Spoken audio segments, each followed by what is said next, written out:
My part of the presentation is just a general overview of how we forget, with a few examples included as well.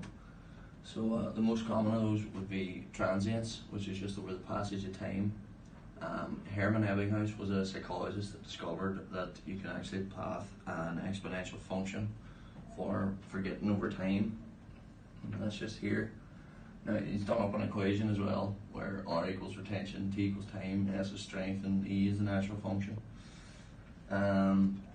So as you can see, that's an exponential curve.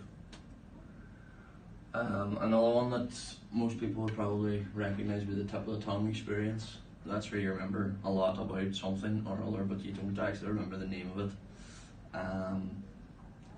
There's a nod to Prince Charming's inability to remember Cinderella, with her sisters stepping in her place, as well as that. And a very interesting one is misattribution of memory. This is where we remember some information, yet we attribute it to the wrong source. And probably the best way to describe that would be through an example. I don't know if any of you have watched The Unabomber on Netflix, but that's probably the most famous example. The Unabomber used to send bombs in the post, and he was only ever cited once before he was caught.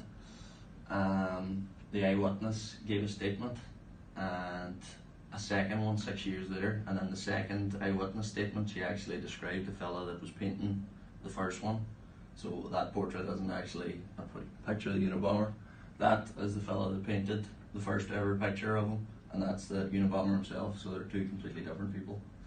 So that's a general overview of how you forget things.